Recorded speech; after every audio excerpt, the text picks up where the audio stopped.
अगर आपको पता चले that you only have a few more weeks to live, what would you do? Most of the time I try कि मेरा life normally हो because I cannot be a patient all the time because it's been a too long time. 14 years or 15 years maybe. You cannot live your life being a patient. Kriti has blood cancer. In a more complicated language, chronic myeloid leukemia, एक ऐसी बीमारी जो कृति को बचपन से ही affect कर रही है.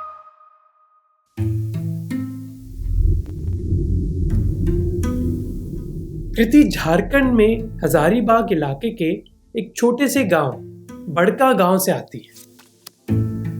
उनके पिताजी सरकारी यूनिवर्सिटी में एक प्रोफेसर हैं, माँ प्राइमरी स्कूल में टीचर, और उन्होंने जितना हो सका अपने 2 बच्चों विवेक और कृति को बेस्ट एजुकेशन देने की कोशिश करी. और एक छोटे से एपिसोड ने उनकी जिंदगी का रुख बदल दिया. Actually it started I climbed अमरूद का पेड़, वहाँ से मैं गिर गई और नीचे वो सीमेंट का बड़ा सा वो रखा हुआ था, उस पर गिरी तो मेरे पीछे बैक में चोट लगा. We thought because of that I am getting fever every day. We बहुत सारी दवाइयाँ ली, बहुत कुछ लिया, and then suddenly my stomach started to swell. तो काफ़ी टाइम तक फिर भी हमें रियलाइज़ नहीं हुआ, around 1 to 2 months. Then suddenly मुझे बहुत हाई फीवर हुआ. Then my mother took me to hospital and वहाँ पे they took my blood samples, CBC करवाया, सब कुछ हुआ. देन शाम में हमें कॉल आई कि आकर मिलिए. I and my mother went there. तो उन डॉक्टर ने कहा कि आप इनके फादर को बुलाइए. उस समय कृति के पिताजी गांव में थे और माँ शहर में, पर पिताजी दौड़े दौड़े शहर में आ गए क्योंकि उनको डॉक्टर ने बुलाया. कुछ समय बाद फिर कृति को रांची लेकर जाया गया क्योंकि उधर अस्पताल की फैसिलिटीज बेहतर थी, पर उनको पता था कि कुछ अजीब तो हो ही रहा है. रांची के डॉक्टर्स ने फिर उनको जमशेदपुर भेजा और इस समय पूरा परिवार बहुत टेंस था. उनको ये पता था कि बीमारी बहुत सीरियस है, पर यह उम्मीद भी थी कि ये क्योरेबल है. तो थोड़े से ट्रांजिशंस होने लग गए. पापा बहुत ज़्यादा वरिड दिखने लगे. तो भी हमें ऐसा था कि हाँ मे बी लिवर की कोई प्रॉब्लम होगी क्योंकि my stomach was already swollen. और डॉक्टर ने ऐसे पेन से मार्क किया था, जो मेरी स्प्लिन बढ़ी हुई थी वहाँ पे उन्होंने ऐसे मार्क किया था कि ये ऑर्गन बढ़ी हुई है. जमशेदपुर में एक डॉक्टर से मिलने के बाद कृति के पिताजी का एक बहुत अनएक्सपेक्टेड रिएक्शन आया. मेरे पापा के पास माई फादर सेड कि सब ठीक है, बस एक दवाई दिया है, वो खाते रहो टाइम से, सब ठीक हो जाएगा. I got imatinib, I remember. I took imatinib for around 6 to 7 years. Everything was fine until I took imatinib. And तब तक मुझे नहीं पता था कि everything was very sorted. मैं 6 महीने में या 2 महीने में एक बार जाती थी, अपने फुल बॉडी चेकअप होता था जमशेदपुर में. And then I used to come back and back to normal school life. सब कुछ नॉर्मल. इस बीमारी के बारे में कृति को बताया नहीं गया ताकि कृति को प्रोटेक्टेड रखा जाए, पर ये प्रोटेक्शन किसी ना किसी दिन तो डिसअपीयर हो ही जाएगी. उसके बाद suddenly when I was in first year और second year of graduation I fail. Bathroom से स्लिप करके मैं नीचे गिर गई थी. तो मेरे प्लेटलेट्स बहुत कम थे and I started bleeding like anything. तो मुझे पता नहीं था मैं गिरी हूँ तो मुझे ब्लीडिंग हो रही है. मैं उठ के स्कूटी लेके, ट्यूशन था मेरा, मैं ट्यूशन चली गई. तो रास्ते में मुझे एक अंकल ने कहा, मैंने वाइट कुर्ती पहन रखी थी, तो उन्होंने कहा कि बेटा तुम्हें ब्लड निकल रहा है कहीं से. तो मेरे बाल पहले से गीले थे, तो मैंने ऐसे टच किया तो मुझे लगा कि शायद चोट लग गई. मैंने ऐसे दबाया तो वो पूरा पार्टी दब गया. तो मुझे लगा कि ओह अच्छा. फिर मैंने अपने पापा को कॉल किया कि मेरा सर फूट गया है, बड़े नॉर्मली. कृति की प्लेटलेट्स काउंट बहुत कम थी, यानी कि उनके खून में क्लॉटिंग नहीं हो रही थी, पर कृति को इसके बारे में पता ही नहीं था, तो वो बहुत कैजुअली ले रही थी इस चीज़ को. और उनके पिताजी के चेहरे पर एक डिफरेंट एक्सप्रेशन था, इसलिए उन्होंने तुरंत कहा कि हमें कृति को अस्पताल लेकर जाना होगा. मैं वहाँ गई एंड बिकॉज बहुत ज़्यादा ब्लड लॉस हो गया था, तो मैं वहाँ जाते के साथ मुझे चक्कर आने लग गए. तो वो शॉक थे कि इतनी ब्लीडिंग क्यों हो रही है, वो रुक भी नहीं रही थी. तो उन्होंने जल्दी से स्टिचेस किए, सब कुछ किया. तो पापा आकर उन्होंने बताया, CT स्कैन करवाया. And then my father said कि इसकी ब्लीडिंग नहीं रुकती है, आप स्टिचेस अच्छे से लगाना. बट उन्होंने स्टिचेस अच्छे से नहीं लगाए तो मुझे इन्फेक्शन हो गया. देन वन डे मिडनाइट मेरे सर का वो जो पूरा पार्ट था वो पूरा पार्ट ही निकल गया. सिर्फ मम्मी थी मेरे साथ. वो मुझे पापा को कॉल किया जल्दी से, पापा जल्दी से आए गाड़ी ले करके. फिर हम एम्बुलेंस में रांची गए. कृति को अपनी मेडिकल सिचुएशन के बारे में पता नहीं था, पर उनको थोड़े हिंट्स मिल रहे थे कि कुछ तो गड़बड़ है. कई समय से उनके पिताजी ने उन पर रिस्ट्रिक्शंस रखी थी जिनको कृति ने इग्नोर किया था, पर अब उनको पूरी कहानी धीरे धीरे समझ आ रही थी। जब मुझे पापा कहते थे कि मत खेलो, चोट लग जाएगा, बहुत डेंजरस हो जाएगा, तो मुझे समझ नहीं आता था कि वो क्यों कहते हैं। कृति को आज भी याद है वो टाइम जिस दिन पहली बार कैंसर का शब्द उनके सामने लिया गया। तो वहाँ पे डॉक्टर के पास दिखवाया सब कुछ, तो उन्होंने मेरे सामने ही बोल दिया कि आपको पता नहीं आपकी बेटी को ब्लड कैंसर है, आप इतना डिले करके क्यों आए हैं। कृति ने अपने पिताजी से कई सवाल पूछे थे जब उनको दवाइयाँ दी जाती, पर उनके पिताजी इस चीज़ को टाल देते। The medicine I was eating वो सारे वैसे लिख के ही आते थे, तो थोड़ा बहुत तो हिंट हो ही जाता था, but he was not saying it clearly. मैं जब भी पूछती थी ही वॉज लाइक नहीं नहीं ऐसा कुछ नहीं है, वो सेम ब्रांड बनाती है, इस वजह से वो ऐसा लोगो लगा के दिया है। बाद में उनको पता चला कि उनके पिताजी उनको प्रोटेक्टेड रखना चाहते हैं, क्योंकि जैसे ही समाज को पता चलता है कि आप एक कैंसर पेशेंट हो तो सबका बिहेवियर बदल जाता है। जब तक मुझे सिर्फ पता था या मेरी फैमिली मेम्बर को पता था तब तक भी ठीक था। इट वॉज केयर जो मुझे उनकी तरफ से मिलता था, कंसर्न जो मैं एक्सेप्ट करती हूँ। पर जब से पूरी दुनिया को पता चला है कि हाँ मुझे कैंसर है, लाइफ हैज़ बिकम हेल। कई लोग बहुत इंसेंसिटिव होते थे और ये चीज़ वो बहुत क्लियरली बता देते थे। People behave very insensitive. They want me on bed all the time. How is this girl enjoying her life? Why? तुम तो भाई घूमती फिरती रहती हो, तुमको कौन सा कैंसर है, तो what do you want me to do? Bed पे पड़ी रहूँ मैं, उधर से पोस्ट करूँ hi guys this is Kriti from bed. ऐसा रिएक्शन जब आसपास के लोगों ने दिया तो इस वजह से कृति बहुत स्केप्टिकल थी दोस्त बनाने से। That is why I don't like being around making a lot of friends. फिर उनको बताओ ये सिचुएशन, फिर उनको समझाओ कि I don't want to become a patient. Don't treat me as a patient. Treat me as a normal person. तो नहीं, आप पेशेंट की तरह ट्रीट करोगे तो मेरा मेंटल हेल्थ ख़राब होगा ना। I don't want to ruin my mental health. I don't want to know even कि मुझे कैंसर है. I don't want to accept it. ठीक है, मैं नहीं चाहती कि मैं ये सोच के ही मर जाऊं कि भाई मुझे कैंसर है। अब ऐसा होता है तो मैं 15 साल से तो भाई देख ही रही हूँ सब कुछ। जब हमने कृति से बात करी बहुत क्लियर हो गया कि उनकी स्ट्रेंथ आती है उनके परिवार से। She is very optimistic and very grateful for her parents, especially her father. He is very protective. He doesn't want his child, either me or him. अगर थोड़ा सा भी स्ट्रेस होगा फाइनेंशियली तो ही लाइक छोड़ दो, नहीं हो रहा तो मत करो, टेंशन मत लो, बहुत है, भूखे नहीं मरेंगे हम। इट्स लाइक बहुत लोग होते हैं ना कि दे एंड देयर लाइफ क्योंकि अब ये ख़त्म हो गया, अब क्या करेंगे, या बहुत कुछ ऐसा कर लेते हैं कि होप लूज़ कर लेते हैं कि भाई अब आगे क्या होगा, और जॉब नहीं होगा तो क्या होगा। अरे हो जाएगा, कुछ ना कुछ तो हो ही जाएगा लाइफ में। तो वो उनका वो कहने का तरीका है। कृति बताती है कि उनके पापा ने उनके साथ ही ऐसा बिहेवियर नहीं किया बल्कि उनके भाई के साथ भी किया, और दोनों को कहा कि आपको टेंशन लेने की जरूरत नहीं है। ये कृति के पापा का मोटो है और इसका एक बहुत बड़ा इन्फ्लुएंस रहा है उन दोनों बच्चों पर। उनके अराउंड तो मुझे पता भी नहीं चलता कि मुझे ऐसा कुछ है। वो ट्रीट ही नहीं करेंगे। वो ज़्यादा बोलोगे तो बोलेंगे सब तो बीमार हैं, हम भी तो बीमार हैं, क्या हो गया तो उससे। वो ज़्यादा बीमार उनके सामने करोगे तो फिर वो गुस्सा होगा, क्या बीमार हो, उठ के चला नहीं जा रहा क्या तुमसे। और फिर वो ऐसे, वो उनका दो पार्ट है। फिर उसके बाद वो ज़्यादा आप काम करने लगोगे, क्यों थक रही हो, थको मत, रहने दो, हो जाएगा। ही केयर्ड जैसे कि ऐसे चिड़ियाँ लोग करती है ना अपने अंडों के, तो उन्होंने ऐसे रखा मुझे हमेशा। मतलब I got the everything best in my life. जो भी उनसे हो सकता था उन्होंने दिया है। हाँ, it's a part of my life. I am suffering through something, I am going through something, but ऐसा नहीं है कि मैं उसको अपने लाइफ पे ऐसे लेके आ जाऊँ, मैं पेशेंट हूँ तो मैं कहीं नहीं जाऊँगी, मैं पेशेंट हूँ तो ये नहीं करूँगी। और कृति ये बहुत डायरेक्टली कहती है कि वो अपनी आइडेंटिटी बस एक कैंसर पेशेंट की नहीं रखना चाहती। तो उनकी लड़ाई बन जाती है उनकी पर्सनैलिटी के बारे में, हैबिट्स के बारे में और नॉर्मल क्रेविंग्स के बारे में। हाँ, for some part of time I do also like eating fast food, बाहर का खाना, golgappe, momos are my favourite. वो तो थप्पड़ खा के भी मैं खा लेती हूँ। तो it's like my life, I am trying to keep my life very normal with all that thing. थोड़ी सी सफरिंग हो जाती है वो चीज़ें करने पे भी। My hobbies are cooking, and shopping most importantly, and apart from that just minding my own business. और इस नॉर्मल का मतलब ये भी है that she wants to take responsibility. In fact वो कहती है कि सबसे मुश्किल दौर उनके लिए वो था जब उनके पास कोई नौकरी नहीं थी, जब वो कुछ काम नहीं कर रही थी. I was literally in deep anxiety जब मैं जॉब नहीं करती थी. उसने बहुत फोर्स किया कि चलो कोई तो कोर्स कर लो, कुछ नहीं तो फैशन डिज़ाइनिंग कर लो ऑनलाइन, कुछ भी कर लो, मैं दे दूंगा, मुझे कोई दिक्कत नहीं है. But I didn't wanted to do anything. I was like चलो अब कुछ करना ही है तो पैसे ही कमा लेते हैं.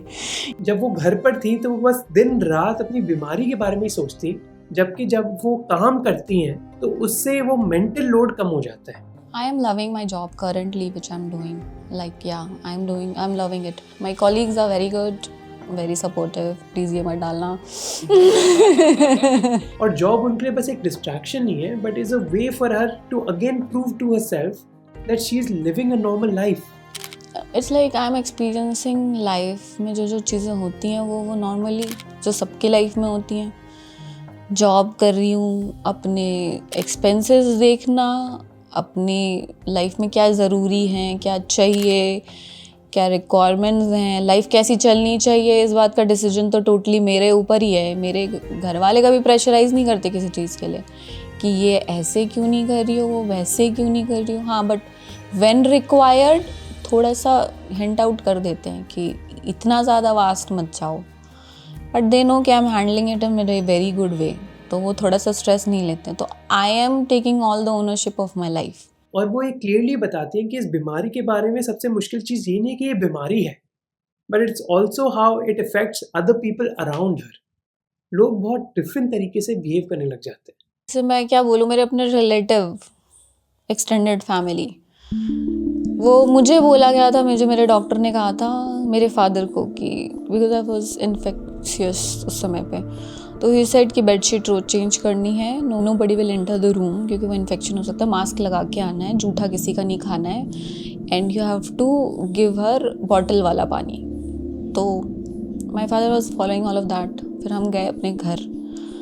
मुझे जूठा नहीं खाना था क्योंकि मुझे इन्फेक्शन ना हो जाए. They were not letting their kid to eat my जूठा ताकि उनको इन्फेक्शन ना हो जाए. मिसकंसेप्शन. साथ में बेड पे नहीं सोने दे रहे हैं कि उनको इन्फेक्शन.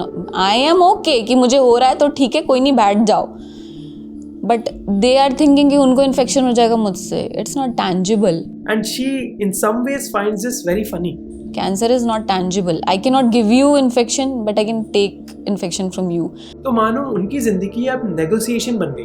वो चाहती है कि उनकी जिंदगी एकदम नॉर्मल रहे, पर उनके आसपास लोग उनको याद दिलाते रहते हैं कि कैसे उनकी ज़िंदगी नॉर्मल नहीं रह सकती. और इसी वजह से उन्होंने डिसाइड किया कि वो डिपेंडेंट नहीं रहना चाहती दूसरे लोगों पर. हाँ, वही ले लो. क्या काम किया है, लिव लगाया तो फुल वर्ड किया. मेरे लिए ज़रूरी है. मैं कब तक किसी को एक स्टेप नहीं लेके घूमती रहूँ अपने साथ कि अब मैं बीमार पड़ गई चलो मेरे साथ, अब मैं ये हो गया तो चलो. और थोड़ा बहुत ये भी कि थोड़ा मेरे पेरेंट्स स्ट्रेस कम लें क्योंकि उन्होंने बहुत साल ले लिया. When I was not that कि इतनी एज की मैं थी नहीं कि मैं उतनी रिस्पॉन्सिबिलिटी लूँ, मुझे तो आइडिया ही नहीं था. अब है तो ले रही हूँ. She wants freedom and she wants to make sure कि उनके परिवार पर उनकी वजह से कुछ बोझ ना है. तो ऐसा है कि अब पूरी लाइफ टाइम थोड़ी किसी पे बर्डन बन के. इंडिपेंडेंट होने का मतलब ये थोड़ी है कि तुम्हें घूमने फिरने का ही फ्रीडम मिलेगा. सिर्फ अपने लाइफ के जो दूसरी रिस्पॉन्सिबिलिटी है वो भी तो तुम्हें खुद ही लेना पड़ेगा. तो इट्स माई लाइफ, तो I will only have to take the responsibility and you accept it और नॉट. जब आपके कोई लव्ड वंस का हेल्थ, फिजिकल हेल्थ स्टेक पे होता है तो आपको जितनी तकलीफ नहीं होती है ना, उतना जो वो रिस्पॉन्सिबिलिटी ले रहा है उसको होती है कि कैसे होगा, क्या होगा, how much she might be suffering. ये सोच के ही सफरिंग होती है कि उसको कितनी सफरिंग हो रही होगी. और उनको पता है कि उनके साथ साथ उनके पेरेंट्स ने बहुत लंबी लड़ाई लड़ी. कई साल तो उनके पेरेंट्स ने इस चीज़ के बारे में बात भी नहीं करी. वो चुपचाप इस चीज़ को सहते रहे. उनके भाई विवेक को भी उनकी कंडीशन के बारे में सच बताया नहीं गया क्योंकि वो पढ़ाई कर रहे थे. वो नहीं चाहते कि उनका भाई विवेक जो पढ़ाई कर रहा है उस पर एडिशनल स्ट्रेस आए. पर एक रात 2019 में ये पर्दा भी हट गया उनके परिवार से. Suddenly at one night मैं ऐसे सोई हूँ और उठी हूँ तो मेरा पेट इतना बड़ा था and I was not even able to breathe क्योंकि वो पूरा भर इतना बड़ा, मतलब लंग्स भी वो एडजस्ट नहीं कर पा रहे थे. That day thankfully my father was there and उनको बोला, वो मुझे हॉस्पिटल लेकर गए.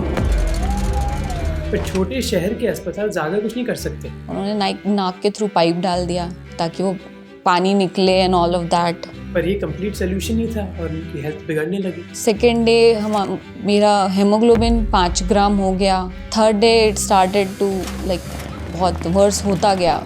दो बॉटल हेमोग्लोबिन चढ़ाने के बाद भी मेरा हेमोग्लोबिन 4 ग्राम ही था. एक हेल्दी अडल्ट महिला का हीमोग्लोबिन लेवल 100 मिलीलीटर ब्लड में करीब 12 से 16 ग्राम के बीच होता है. 4 से 5 ग्राम का हीमोग्लोबिन का मतलब है कि बॉडी ऑक्सीजन को यूज नहीं कर सकती. इस वजह से बेसिक फंक्शंस फेल होना स्टार्ट हो जाते हैं. तो पापा को समझ आ गया कि इट्स नॉट दैट सिचुएशन कि मैं यहाँ से सॉर्ट कर सकूँ. देन जल्दी हम रांची गए रिम्स में. इधर एक डॉक्टर है जिनको विवेक यानी कि कृति के भाई उनको जानते हैं. डॉक्टर रिपोर्ट देखते हैं और इमिडिएटली ऐसी चीज़ बोलते हैं जो कोई और एडमिट नहीं करना चाहता. उन्होंने डायरेक्टली आके बोला कि अंकल यहाँ पे तो ये सिचुएशन नहीं संभाल पाएंगे.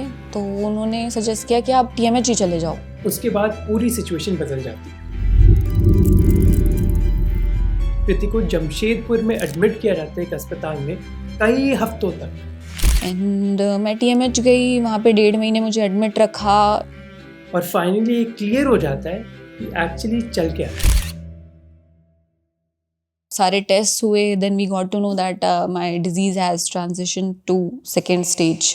जिस रात कृति की कंडीशन इतनी कमज़ोर हो गई उसी के साथ फैमिली में कुछ बदलाव आया. पापा वॉज नॉट श्योर कि हाउ टू हैंडल इट क्योंकि उनको तो बोला गया था कि नॉर्मल है, CML पेशेंट्स ठीक रहते हैं दवाई खा के. तो उस सिचुएशन में फिर he lost it. He was giving his final year exams and all. तब उसको पता चला कि हाँ ये सिचुएशन है. I remember I was in my last year of college. Somewhere around March के आसपास ऐसा रहा होगा. I was just strolling around in my cafeteria. तो पापा का फ़ोन आता है and he is very emotional. उनको ये इमिडिएटली समझ आ गया कि कुछ तो गलत चल रहा है. उनके पिताजी बहुत डिफरेंट साउंड कर रहे हैं. वो थोड़ा सा रोने टाइप सा उनका थोड़ा सा सीन था कि विवेक कृति का तबीयत बहुत ख़राब है. And we had a general notion कि इसका थोड़ा तबीयत ख़राब रहता ही रहता है. ऐसा they had projected it to mask के क्या डिजीज़ है. तो जब वो सिचुएशन हुई देन ही सेड कि इसको लेके जा रहे हैं ये वो. And then he told me कि दैट कैंसर है. अभी तक विवेक हैजंट एक्सपीरियंस कि कैसे हॉस्पिटल बिल्स पाइल अप कर रहे हैं. कितनी बार उनको हॉस्पिटल जाना पड़ता है. And the emotional stress.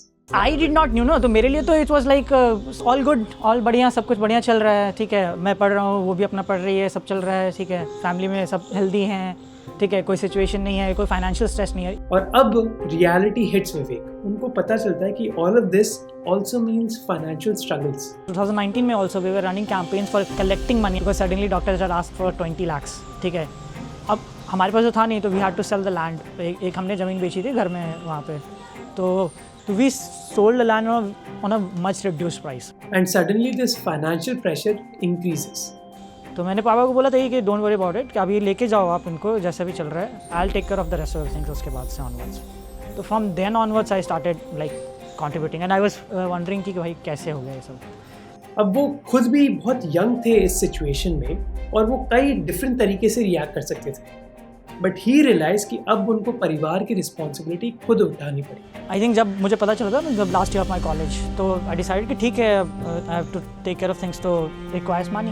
पर उनके पास कोई नौकरी नहीं थी. So the first thing he had to do was to find a job, वो भी एक शहर में, ताकि कृति को एडमिट भी किया जा सके और वो पैसे कमा सके.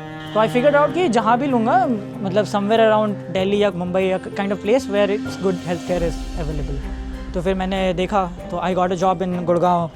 नून करके कंपनी है, it's a Dubai based company. तो उसमें मेरा डेटा एनालिटिक्स का काम था स्टार्टिंग में. तो आई जॉइन देयर. उन्होंने दिल्ली में एक अपार्टमेंट रेंट किया ताकि पूरा परिवार दिल्ली शिफ्ट हो सके. जिस फाइनेंशियल सिचुएशन में वो थे, private hospitals were never really an option for them. तो उनको एम्स दिल्ली में शिफ्ट होना पड़ा. एम्स में तो रेयरली ही जाना हो पाता था पहले, महीने में एक बार या 3 महीने में एक बार, क्योंकि अपॉइंटमेंट मिलना ही इतना डिफ़िकल्ट है. ठीक है, सुबह 6 बजे या सुबह 3 बजे से लाइन में लगो तब जाकर अपॉइंटमेंट मिलता था। अब on paper it is the best hospital in the country, but reality is slightly different. तो इनिशियली तो सोचा कि ठीक है, दवाई मिल जा रही है, थोड़ा कंट्रोल में है, तो लेट्स डू दैट। फिर आई सॉ कि पापा बहुत ज़्यादा स्ट्रगल कर रहे हैं, अब इसको भी जाना होता था तो ये बहुत थक जाते थे, एग्जॉस्टेड होते थे। हमने बोला कि ठीक है, let's switch to another place. Thankfully उनको दिल्ली में एक और ऑप्शन मिल गया। तो मैंने हॉस्पिटल्स वगैरह रिसर्च किए, तो आई सॉ कि Rajiv Gandhi is a better hospital उससे कंपैरिजन में, तो फिर हमने यहाँ पे ट्रीटमेंट चालू करवा दिया इसका। अब finding good health care was one part of the problem. Second problem थी कि कई दवाई अब इफेक्टिव भी नहीं थी, दे वर नॉट वर्किंग ऑन कृति। फिर डॉक्टर्स को यहाँ से जब दिखाया तो उन्होंने बोला मेडिसिन काम नहीं कर रही, ये वाली भी दूसरी ले लो। फिर then they started the conversation about bone marrow transplant या स्टेम सेल ट्रांसप्लांट जिसको बोलते हैं। डॉक्टर्स फिर घुमा फिरा के वही चीज़ बोलते until it could not be ignored। इसमें फेज़ कहते हैं, chronic phase and advance phase. तो कृति के मामले में क्रॉनिक फेज़ से निकल के एडवांस फेज़ में तो है वो बीमारी। He told us this in 2019 कि तुम्हें बोन मैरो ट्रांसप्लांट तो करा लेना ही चाहिए, बोले हुए कि हम ऑलरेडी क्रॉस कर चुके हैं वो टाइमलाइन जब हमें ट्रीटमेंट करा लेना चाहिए था। ये चीज़ अब कंट्रोल, एडजस्टमेंट या फिर मेंटेनेंस के बारे में नहीं है, it is now about replacement. And now Vivek हर चीज़ पढ़ने लग जाते हैं इस चीज़ के बारे में, that too with a lot of urgency. Then I started doing some research, started looking at doctors' portfolios कि वो क्या सजेस्ट करते हैं वगैरह वगैरह। Everybody was saying stem cell transplant is the ultimate cure। क्योंकि उनके पास इतना टाइम नहीं है। ट्रांसप्लांट जिसके बारे में उनको बताया गया है वो एक नॉर्मल सर्जरी नहीं है, पूरा जो ब्लड फॉर्मिंग सिस्टम है उसको हमें रिप्लेस करना पड़ेगा ताकि जो बीमार सेल्स हैं वो डिस्ट्रॉय हो सके और किसी और के हेल्दी स्टेम सेल से इनको रीबिल्ड किया जा सके। पर एक कंडीशन है, the donor has to match 10 on 10 conditions। Basically 10 markers है और डोनर को सारे मार्कर्स पर मैच करना हो। अब नेचुरली सबसे पहला टेस्ट होता है विवेक का, क्योंकि वो भाई हैं, स्टेटिस्टिकली उनकी बेस्ट चांस होगी मैच की, पर result is very surprising. Out of 10 बस 5 मार्कर्स ही मैच होते हैं। डॉक्टर्स विवेक को बताते हैं कि कृति की फेटालिटी परसेंटेज की चांसेस, यानी कि मरने की चांसेस 60% हो सकती हैं इवन इफ विवेक डोनेट्स। फिर कोविड का समय आ जाता है। With the number of infections spiraling, there's great concern about the healthcare system's capacity to cope. It has left the city's medical infrastructure struggling to cope. Covid की वजह से हर चीज़ delay हो जाती है, ट्रीटमेंट डिसीजंस, मूवमेंट और hospital में जाने का भी मतलब है एक बहुत बड़ा रिस्क। जब कोविड के बाद hospital start functioning properly, family का बस एक ऑब्जेक्टिव है, तो इनको एक ट्रांसप्लांट करना है। अब एक डोनर को ढूंढना सबसे बड़ा चैलेंज है, and that is exactly what Vivek is trying to solve. We did a campaign for 3 years, like rigorously पूरा एकदम लगे पड़े थे। Like I used to DM tons of influencers and tons of celebrities on Instagram every day कि कोई तो story pick करके and they would put it as a story, just the link for registering for Kriti, right? And some did. A lot of good people saw the stories and did it, and they reached out also. पर जो बड़ी problem है वो actually effort नहीं है, वो है awareness. But the problem की है कि people don't know it about, इसके बारे में पता नहीं है। अब why Vivek is so passionate about this is because he believes कि ये बस कृति उनकी बहन के बारे में नहीं है। If he can create awareness, अगर वो registrations increase करवा सकते हैं, it can solve so many other people's problems.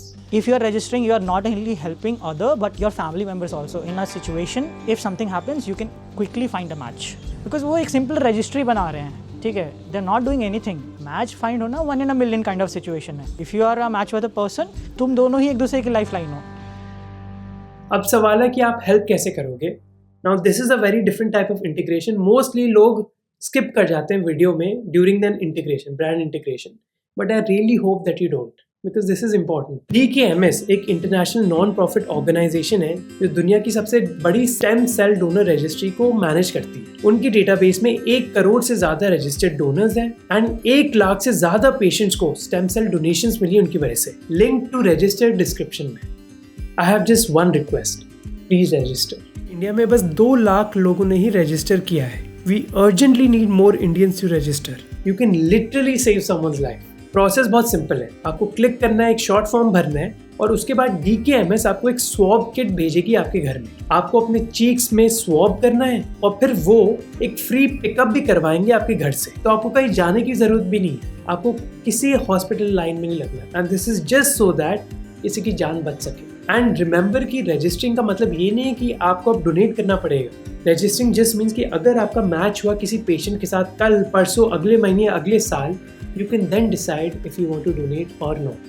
DKMS follows strict data protection standards. तो आपकी सारी medical information भी बहुत secure रहेगी. You don't have to worry about it. I have registered and so have my team members. क्योंकि आपके लिए और मेरे लिए बहुत छोटा सा step है, but for someone like Kriti, it can be literally life changing. कृति ने दिल्ली में 5 साल बिताए। आई थिंक जैसे आपके एज चेंजेस होते हैं, एज चेंज होती है, जैसे आप बड़े होते जाते हैं, if you are 19 you are very excited, like you want to do everything, ये भी कर लूँ, वो भी कर लूँ, क्लब भी चली जाऊँ, रेस्टोरेंट भी चली जाऊँ, कैफ़े भी चली। I was that girl some time back ago. मैं अकेले भी संडे को कैफ़े चली जाती थी, बैठ के खा के पी के वापस आ जाती थी। Now I don't have that capacity. शायद वो एज की वजह से मैच्योरिटी आ गई है। And sometimes you like doing simple things. So I have come to that phase now. I like to do simple things. I want a very simple life now. वो एक cafe खोलना चाहती हैं जहाँ cats welcome हो, so that she can combine 2 of her biggest passions. No. It's not like that. I will be keeping cats in my cafe.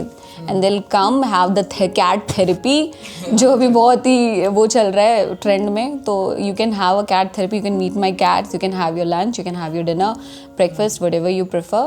It's like that कि cat cafe वैसे ऐसे नहीं कि आप अपनी cat लेकर आओ और 2 बिल्लियाँ लड़ने लग जाए। कृति ज़्यादा ट्रैवल नहीं करती हैं बिकॉज उनको पता है कि energy is kind of restricted for her, but she also has aspirations, उनके भी सपने हैं। हाँ, मैं बाहर घूमने जाऊँगी आउट ऑफ इंडिया। अभी नहीं जा पाती हूँ, ऐसा नहीं है कि जा नहीं सकती, बट द थिंग इज़ कि आउट ऑफ इंडिया मैं एक रीज़न से नहीं जा सकती क्योंकि I do not have insurance out of India. And then suddenly I don't know कि मेरी क्या सिचुएशन कब हो सकती है। मैं लद्दाख भी नहीं जा सकती, मैं ऐसी कोई जगह नहीं जा सकती जहाँ पे मेडिकल वो सारी फैसिलिटी नहीं है। तो आउट ऑफ इंडिया जाने का मतलब है कि मेरा घर बिक जाएगा अगर मैं बीमार पड़ गई, या पता नहीं वहाँ पे मुझे वो असिस्टेंस ना मिले तो, और एनर्जी भी नहीं होती उतनी घूमने की। तो हाँ, मैं बाहर आउट ऑफ इंडिया घूमना, बहुत ज़्यादा ट्रैवल करना चाहती हूँ। And the most beautiful thing about knowing their story is how Kriti and Vivek work with each other. Trust me, if I was in her place, मतलब it's very hard to maintain that kind of courage. मतलब वो तो I don't know where, and that is where our source of strength also comes from. मतलब मुझे ऐसा लगता है कि हमारे पेरेंट्स भी हैंडल इतना ही थोड़ा सा कर पाते हैं, एंड हमने इतने साल तक ट्रीटमेंट इसलिए भी करा लिया because she is that kind of person, इतना सपोर्टिव है। विवेक की पूरी लाइफ बदल गई and he is prioritising her sister so that she can get a chance. हम कितना कुछ सीख सकते हैं विवेक से। अब तो it's all out in the open वाला सिचुएशन था। पहले था कि जैसे कि जब ज़्यादा तबीयत ख़राब हो तो आई ट्राई टू सी कि उनको ज़्यादा बॉदर ना हो because he is living far of, वहाँ पे वो बैठे बैठे क्या ही कर लेंगे, वो चीज़ वाला होता है। I would give him like basic updates, ठीक है कि अगर तबीयत ख़राब है तो अगर एडमिट है तो मैं बोलूँगा हाँ एडमिट खराब है, कोई चिंता की कोई बात नहीं है, ठीक है डॉक्टर देख रहे हैं। जब हम उनके घर गए, विवेक इधर कुछ दिन पहले ही मूव हुए और उन्होंने डेकोरेट करना स्टार्ट ही किया है। विवेक का भी अपने पिताजी की तरह गार्डनिंग का शौक है। ये शौक आपके पेरेंट्स से है, पापा से है? आई थिंक हाँ, आई सी माई फादर डूइंग गार्डनिंग वैसा पूरा। ऐसे मॉर्निंग में उठेंगे, he has a fix routine, ऐसे उठेंगे, घर की सफाई वगैरह करेंगे, ठीक है, फिर चले जाएंगे अपना थोड़ा सा वॉक करने के लिए, वॉक करके आएंगे and then you would go straight into our back garden, ठीक है। बैक गार्डन में जाएंगे, कुछ भी करेंगे, मतलब रैंडमली जैसे कुछ मिर्ची के पौधे लगा रखे हैं तो उनको सैपलिंग्स हैं तो उनको प्रॉपर प्लांट करना, नहीं तो कुछ साफ़ सफाई कर लिया, बैठ के करते रहेंगे till like somewhere around 11 o'clock और something. I think sometimes it helps you like disconnect थोड़ा सा and stop over thinking. You go and you put your mind to just planting this tree, that's it. कई बार हम care givers के emotional और physical toll के बारे में बात नहीं करते, फोकस पूरा पेशेंट पर चला जाता है, but it is also important to recognise the spirit of Vivek and his family. जब हमने पूछा विवेक से कि आपकी क्या एस्पिरेशंस है, आपके क्या ख्वाब है, उनका बहुत ही इंटरेस्टिंग रिप्लाई था। See, aspirations are a place which provides you happiness, ठीक है, but the family also provides you that happiness. You can do a lot of things aspiration wise, you can go up and high, but if you don't have the other kind of support, like the back support, or you don't find other people happy around you, you will not enjoy that aspiration, right? और interesting चीज़ है कि विवेक और कृति का बहुत ही special relationship है because both support each other. He is like second father. And that is where our source of strength also comes from. आपको याद है जब कृति ने कहा था कि वो स्टेपनी नहीं बनना चाहती, बेसिकली ऐसी पेशेंट जिनको कॉन्स्टेंटली हैंडल और मैनेज करना पड़े। 4 to 5 months बैक मुझे बोन मैरो करवाने के लिए बोला था डॉक्टर ने, bone marrow test. It is a little bit painful, you want assistance for that. तो उस समय कोई था नहीं, भैया भी गया हुआ था घूमने कहीं, as I said he is a travel freak. तो वो गया हुआ था and there was no one around. तो मैंने कहा कि अच्छा अब सर कह रहे हैं इतनी इमरजेंसी है तो करवा लेती हूँ मैं।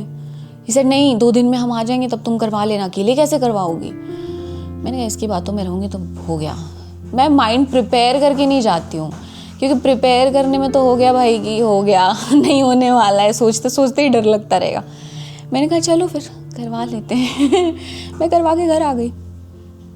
दे are like bone marrow test करवा लिया, बताया भी नहीं, अकेले करवा लिया। और यही उनका रिलेशनशिप है। विवेक अपने पिताजी पर फाइनेंशियल स्ट्रेस नहीं डालना चाहते एंड कृति विवेक पर इमोशनल या फिर किसी तरीके का गिल्ट नहीं डालना चाहती। हमने कृति से पूछा that does she feel FOMO, क्योंकि उनके शायद कई पीयर्स तो आगे चले गए हैं, वो पढ़ाई कर रहे हैं, शादी कर रहे हैं, काम कर रहे हैं। And this is what she said. 15 years मैंने जीत लिए, अभी आगे भी कर ही लूँगी। तो इट्स लाइक मेरे लिए तो यही अचीवमेंट है कि I am living my life in a good manner. मुझे वो लोगों ने अपने वो बना रखे हैं, सबके अपने टारगेट्स हैं, मेरे यही टारगेट है कि मैं हंसते खेलते मस्त ज़िंदगी विदाउट पेन अपना लाइफ जीती रहूँ। वो एक चीज़ के बारे में ज़रूर श्योर है, ठीक तो होना ही है जब डोनर मिल जाए, बस पता नहीं कब मिलेगा। It's not very easy also. कहते हैं ना कि भगवान परीक्षा उसी की लेते हैं जो बहुत स्ट्रांग होता है। I think that is happening with me, तो I will take it like that. I don't think कि मेरे लाइफ में ये जो सिचुएशन मैं डील कर रही हूँ, this is for me to die, this is for me to learn a lot of things.